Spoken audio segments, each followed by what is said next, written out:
bilxiginnaa waajjiraalee mootummaa naannoo Oromiyaa keessatti argamaniin maallaqa baankii kan biroo irraa qabdan akka baankii siinqee galchitan jechuun qajeelfama kennuun barame. Gabaasa qindaa'eef Jaalii Yaadannoo Oromiyaa. Gareen faashistii PP tuutaa fi tooftaa hannaa qopheeffachuun maqaa misooma Oromiyaa jedhuun bobbaaseen uummata Oromoo saamuun faayidaa garee muraasaaf oolchaa kan jiran yoo ta'u, kallattii saamicha isaanii kan ta'e baankii siinqee banan kanatti waajjiraalee fi namootni dhuunfaa Oromiyaa keessa jiran akka baankichatti maallaqa kuusatan dirqisiifamaa jiru. Haaluma kanaan Oromiyaa keessatti waajjiraaleen mootummaa hundi maallaqa galii keessoo fi hirmaannaa uummataa dabalatee maallaqa kamiiniyyuu akkaawuntii baankii biroo irraa qaban baasanii akka baankii siinqeetti dabarsan xalayaan deggeruun qajeelfama kennaa jiru. Xalayaan asirratti mul'atu kun qajeelfama godina lixa shaggar aanaa baakkoo tibbeetti waajjira barnootaa aanichaarraa gara manneen barnootaatti torbee darbe onkoloolessa 6/2025 barreeffame yoo ta'u, manneen barnootaa maallaqa qabanii fi argatan baankii siinqee qofa kaa'uuf dirqamaa jiru. Murni PP Oromiyaa keessatti olaantummaa dinagdee hoogganuuf baankii waajjiraaleen naannichaa duraan itti fayyadamu baankii hojii gamtaa Oromiyaa osoo hin hafne moggeessuun kan ofii obboleessi Biraanuu Leenjisoo quba qabeenya Shimallis Faan hoogganu tolfachuun biltsiginnaan Oromiyaa itti fayyadamaa fi bira keenyaas eebbisiisuun impaayera daldalaa mataa isaanii tolfatanii jiru. Akkuma warri TPLF fi Iffertiin baafatanii aangawootnii fi qondaaltonni waraanaa muraasni itti jiraachaa turan, biltsiginnaanis Oromiyaa keessatti yeroo ayyaana Irreechaa Finfinnee fi Shaggar Sitii keessatti dhugaatii biiraa isaanii ala akka hin gurguramne karaa tikoota isaanii hoteelota akka to'achaa turan isiniif gabaasuun keenya ni yaadatama. Godina Bahaa Harargee aanaa Cinaaksanii fi Jaarsoo keessatti waraanni faashistii PP uummata dararaa jiraachuun barame. Jaalbilisee sabaa waan qindeeffatte qabdi. Godina Bahaa Harargee aanaa Jaarsoo fi Cinaaksan keessatti hawaasni Oromoo humnoota Somaaleen miidhamaa osoo jiruu qaamoleen impaayirattis ilmaan isaanii afaan qawween ukkaamsuun gara dirree waraanaa aangoo isaanii akka tiksaniif bobbaafachuu jiraatota nagaan maqaa siyaasaa isaan hin ibsine itti maxxansuun doorsisa, reebicha, hidhaa, gubaatii manneenii fi mancaatii diinagdee irratti gaggeessaa jiraachuu jiraatotni arraata biyyoolessa Oromiyaatti himaniiru. Tiksitoonni impaayirattii gara laafina tokko malee jiraatota nagaan lafa isaanii irra jiraatan kana tooftaalee garaagaraa itti bocuun hawaasni lafa sana irraa akka godaanuuf tuttuqaan karaalee hidhattoota PP fi humna addaa Somaaleen godhamaa jiru jabaachaa akka jirus ibsaniiru. Baatiilee 3 oliif rakkinoota hedduu fi qaala'insa jireenyaa walitti fufiinsaan dhandhamaa osoo jiranii woboo wajjin hariiroo uumtanii jirtu. Somaalees kan isinirraa lolu isaaniidha. Ni nyaachiftu, ni obaaftu, borimmoo waliin nu loltu ittiin jechuun humnoota waraanaa hedduu uummata kanatti bobbaasuun miidhaa jabaa geessisaa akka jiran itti dabaluun addeessaniiru. Godina Arsii Bahaa aanaa Shanankooluu keessatti loltoonni impaayireettii haadha ijoollee 5 ajjeesuun dhaga'ame. Jaalfalmataa Lammii dabalata qaba.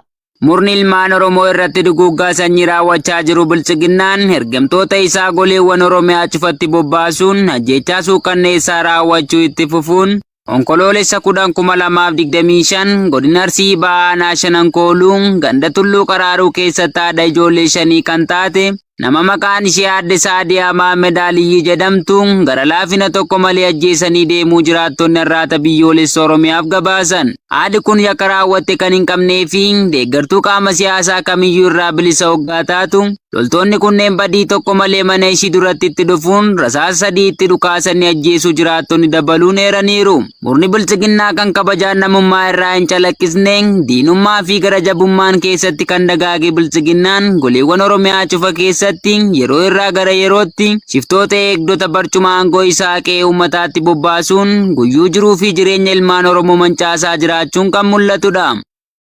Dhaabbanni Itiyoo Telekoom guddina karaa keessoon taasifamu gara walbeekumsa hooggantootaatti jijjiiruu irraa kan ka'e hojjettoonni komii kaasan. Gabaasa dabalataaf Jaalsabaa Fanwaaggaarii.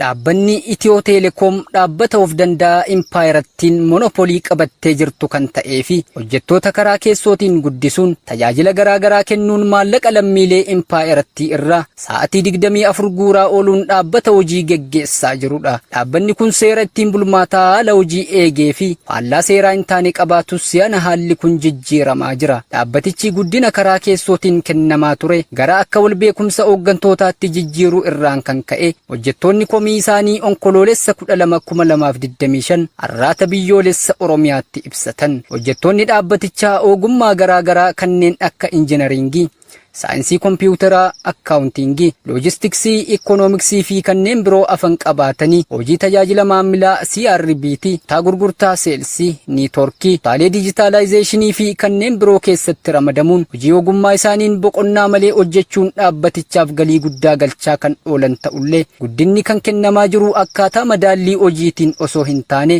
akka walitti dhiyeenyaatiin walii kennuu yookiin riikomendeeshinii kan jedhamuun guddinni kennamaa akka jiru hojjettoonni kun miira aarii qaban ONM'tti himaniiru. Akka dambii dhaabbatichaatti guddinni karaa keessoo internal promotioniidhaan kennamaa kan ture yoo ta'u, dambicha cabsuudhaan hooggantoonni sadarkaan jiran ilaalcha dhuunfaa isaanii gadi bu'aa ta'een hojjettoota qoodanii akka wal beekanitti guddinni kennamaa jira jechuudhaan namoonni dhaabbaticha keessa yeroo dheeraaf hojjechaa turan dubbisne ni himu. Kanumaan wal qabatee dhaabbatichi hojjettoota gameessa ilmaan Oromoo ta'anii fi ilaalcha siyaasaa isaan barbaadaniif hin bitamne irratti daba hojjechuun hojiirraa ari'uu fi miindaa isaanii irraa muruun qaala'insa jireenyaa dorgomuu dadhabuu irraan kan ka'e aariidhaan namoonni lama Adimaasuu Dheeressaa kan duraan barsiisaa yuunivarsiitii Wallaggaa turee fi Taammanaa Getaachoo jedhamu of ajjeesaniiru. Hojjettoonni bakka tokkorraa gara bakka biraatti haala jireenyaa fi hawaasummaa isaaniif jijjiirratanii hojjechaa kan turan yoo ta'u, sababa cabuu dambii kanaatiin mirgi keenya uggurameera jechuudhaan hooggantuu dhaabbatichaa aadde Fireehiwoot Taaddasee gaafatannus nutti qoosuurraan kan dhafee gaaffiin keenya deebi'e tokkollee hin jiru jechuun hojjettoonni dhaabbatichaa komii isaanii dhiyeessu. Godina Baha Wallaggaa aanaa Diggaatti loltoonni maafiyaa bilxiginnaa qonnaan bultoota humnaan gara leenjii waraanaatti guuruu hammeessan. Jaalwabii biyyaa dabalata qaba. Baay'ina waraanaatti kan amanuu fi olola qofa sammuutti guutuu malee leenjii fi ga'umsa waraanaa fi siyaasaa loltoota isaa leenjisuu kan hin dandeenye Koloneel Abiy Ahmed godina Wallagga Bahaa aanaa Diggaa ganda madda jaalalaa jedhamu keessaa torban darbee keessa dirqamtoonni bilisiginnaa qonnaan bultoota maqaan isaanii Abdallaashii Abdallaa, Dheeraa Badirii, Siiraaj, Saabit Muummee, Adam Maammaa, Liis Sultaan, Qubeelaa Aadii, Jaafarii fi kanneen biroo hedduu ta'an humnaan ukkaamsuun karaa leenjii waraanaatti geessuun maddeen arraata biyyoolessa Oromiyaatti himan. Anuma kana ganda Odaa Dhidheessaa irraa illee ban darbee keessa qonnaan bultoota obbo Dassaalenyi Nigaatoo, obbo Kiisaa Caalchisaa, obbo Coofiroo Calaasaa, obbo Mulaaleem Nigaatoo fi kanneen biroo hedduu ta'an fedhii isaanii malee bakka hojii idilee isaanii irraa ukkaamsuun leenjii waraanaatti geessuun jiraattonni gandichaa addeessanii jiru. Akka waan baay'inni waraanaa impaaratti kufaatti jalaa baraarutti tikstoonni FTPP taalee Oromiyaa cufa keessaa ilmaan Oromoo humnaan ukkaamsuun leenjii waraanaa ga'aa tokko malee adda waraanaatti baasanii fichisiisaa jiraachuun ni beekama. Hoogganaan dhaabbata mootummoota gamtoomanii booji'amtoota Israa'el Gaazaatti hidhamanii turan gadhiifamuu simatan. Guutuu gabaasichaaf Jaalboree Addunyaa. Barreessaan olaanaan dhaabbata mootummoota gamtoomanii Antooniyoo Guuterees wiixata kaleessaa booji'amtoota Israa'el Gaazaatti qabaman gadhiifamuu isaanii kan simatan yoo ta'u, qaamoleen hundi waadaa dhukaasa dhaabuu akka eegan dhaamaniiru. Guuterees ibsa Masrii Sharmi El Sheek irraa kenneen namoota Israa'el Gaazaatti boojuu irra turan gadhiifamuu isaanii baay'ee simadha jedhan. Booji'amtoonni kun birmadummaa isaanii deebisanii waan argataniif gidiraa guddaa isaan mudate booda yeroo dhiyootti namoota jaallatan waliin walitti dhufuu isaanii jechuun boqonnaa akka argate ibseera. Hoogganaan dhaabbata mootummoota gamtoomanii kun reeffa namoota booji'amanii du'anii akka gadhiifamu waamicha kanaan dura dhiyeessan irra deebi'anii kan dubbatan yoo ta'u, qaamoleen hundi sochii kanarratti ijaaramanii abjuu badii guddaa Gaazaa keessatti mul'ate xumuruuf dhukaasa dhaabuu jalatti waadaa galan akka kabajan dhaamaniiru. Dhaabbanni mootummoota gamtoomanii wal dhabdee Gaazaa dhaabuu fi gidiraa lammiilee nagaa salphisuuf tattaaffii godhamu hunda deeggaruuf hojjechaa jira jechuun cimsanii dubbataniiru. Dubbiin Guuterees kunis waliigaltee dhukaasa dhaabuu gareewwan gidduutti giddugaleessa ta'een gargaarsa namoomaa fi waljijjiirraa jireenya booji'amtoota Gaazaa keessatti akka ayyamamuuf itti fufee yeroo jirutti waliigaltee dhukaasa dhaabuu Gaazaa marsaan jalqabaa jimaata darbe hojiirra kan oole yoo ta'u, karoora pirezidaantiin Ameerikaa Doonaald Tiraamp waraana Israa'el waggoota lamaaf naannoo kana irratti geggeessaa turte xumuruuf qaban keessatti ta'uu miidiyaaleen gabaasaa. Hiyyummaan Itoophiyaa kan bara 2024 dhibbantaa 33 ture bara 2025 keessa dhibbantaa 43 akka ol ka'uu malu madaallii haaraa onkoloolessa 2025 baankiin addunyaa baase ibse.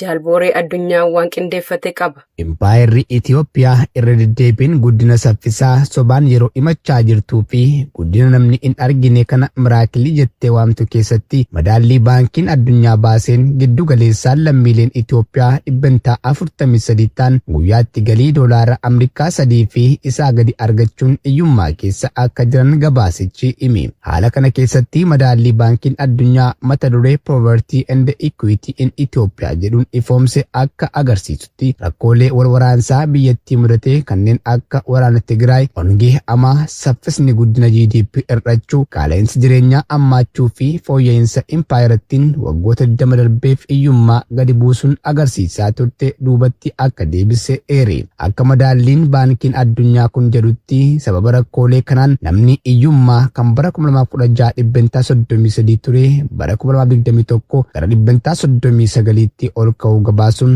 baroota dhufu keessatti akka caalmaatti dabaluu eere. Qaala'insi jireenyaa caalmaatti kan miidhee jiraattota magaalaa ta'uu fi jiraattonni baadiyyaa harki guddaan gabaa irratti hirmaannaa daangee kan taasisaniif qaala'insa gatii nyaataa irraa akka fayyadamaa hin taane hubachiisi. Dabalataan hawaasni baadiyyaa qonnaan ala carraalee biroo argachuuf daangeffamuu ibsa. Kunis gartokkoon sababa imaammatawwan gabaa lafaa fi humna daangessan ta'uu eere. Biyyattii keessatti keessattuu naannolee baadiyyaatti humni nama baratee baay'ee gadi aanaa ta'uu kaase. Akka gabaasichi jedhutti bara 2021 keessa ga'eessonni baadiyyaa 86 barnoota sadarkaa jalqabaa hin xumurre. Manneen baadiyyaa walakkaatti siqan yoo xiqqaate daa'ima rakkoo guddinaa qabu tokko ni qabu. Harki tokko afraffaan ammoo daa'imman garmalee qancaran ni qabaatu jedhe. Gabaasichi dabaluun tajaajiloota hawaasaa fayyadamuu irratti gargaaramuun galii irratti hundaa'uun jiru bal'aa ta'uu ibse. Namoonni galiin isaanii 20% gubbaa ta'an tajaajila qulqullinaa fi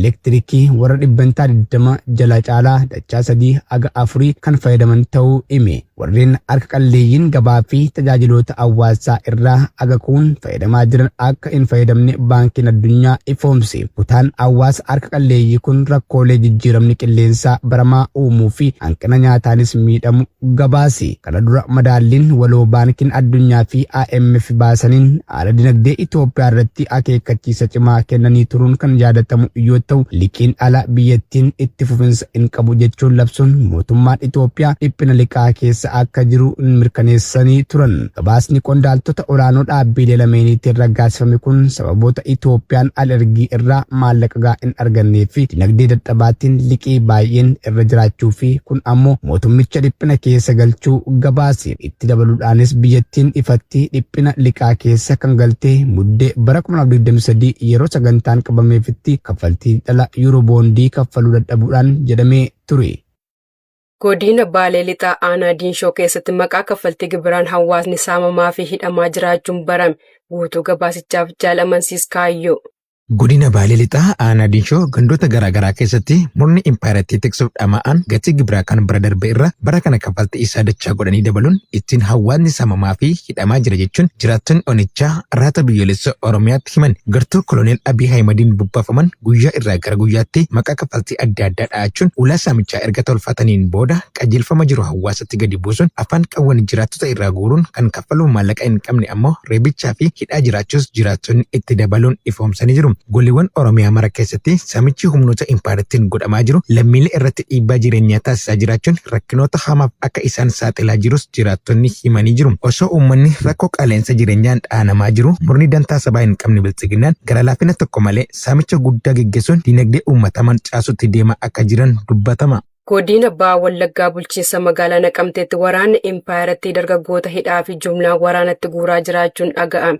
Gabaasa qindaa'eef jaalaa kaafan fayyeera. Godina Bahaa Wallaggaa bulchiinsa magaalaa Naqamtee keessatti utubdoonni impaayiratii dargaggoota yakka malee qabanii mana hidhaatti galchuun achirraas dirqisiisanii gara dirree waraanaatti ergaa kan jiran yoo ta'u, onkoloolessa tokko 2025 dargaggoo maqaan isaa Abbitti Dhageetti jedhamu magaalaa Naqamtee naannoo bakkee Jamaa jedhamuun beekamu keessa waraana bilisummaa Oromoo quba qabda shakkii jedhuun mana maatii isaatii qabanii deemuun achuma magaalaa Naqamtee ganda duwwaa 5tti hidhanii erga dararaa turaniin booda onkoloolessa 9 2025 mana adabaatii baasanii dargaggoota hedduu dirqamaan qabaman waliin mooraa waraanaatti fe'anii jiraachuu jiraattonni heeranii jiru. Murni kun magaalaa Naqamtee qofa keessaa konkolaattota Isuuzuu 3 fe'ee kan deeme waggaa ta'u irra jireessi dargaggoota fe'amanis maqaa dharaa murnichaan itti maxxaneen hidhamanii dararaa hamtuu keessa kan turan ta'uu itti dabaluun jiraattonni magaalichaa himan. Araada jibbaa ilmaan Oromoo kan qaban tiksitoonni impaayiratti duguggaa sanyii ilmaan Oromoo irratti raawwataniin cinatti dargaggoota hidhanii gidirsuu fi jumulaan qabanii gara mooraa waraana impaayiratiitti guuraa jiru. Gochoota jibbisiisoo addatti ilmaan Oromoo irratti kan raawwataa turee fi jiru sirni maafiyaan bilchiginnaa abdii kutachuurraan kan ka'e sodaa jiguu impaayiratiif qaban sababeeffachuun lafee ilmaan Oromoo rasaasaan gubanii dhiiga sabichaa dhangalaasaa lubbuudhuma ilmaan sabichaan ammoo of ijaaranii umuriin aangoo isaanii akka dheeratuuf tattaafataa kan jiran ta'uun ni beekama. Lixa Harargee aanaa shanan dhuggoo fi ciroo keessatti ergamtoonni bilxiginnaa jiraatota hidhuu fi dararuu hammeessan jaalkennaa sabaa dabalata qaba. Godina lixa Harargee aanaa shanan dhuggoo Araddaa Gabbis keessaa onkololeessa 11/2025 sirna dhableeyyiin waraana biltsiginnaa dargaggoo maqaan isaa Maammee Ibraahim Hasan jedhamu badii tokko malee ukkaamsuun waajjira gandaa Araddaa Gabbisitti hidhanii jiraachuu maddeen arraata biyyoolessa Oromiyaatti himanii jiru. Maddeen akka himanitti dargaggoon kun siyaasa kamirraa walabaa yoo ta'u ergamtoonni sirnichaa garuu sababa sobaa basaasaa waraana bilisummaa Oromooti jedhu itti maxxansuun hidhanii hiraarsaa jiraachuu dubbatu.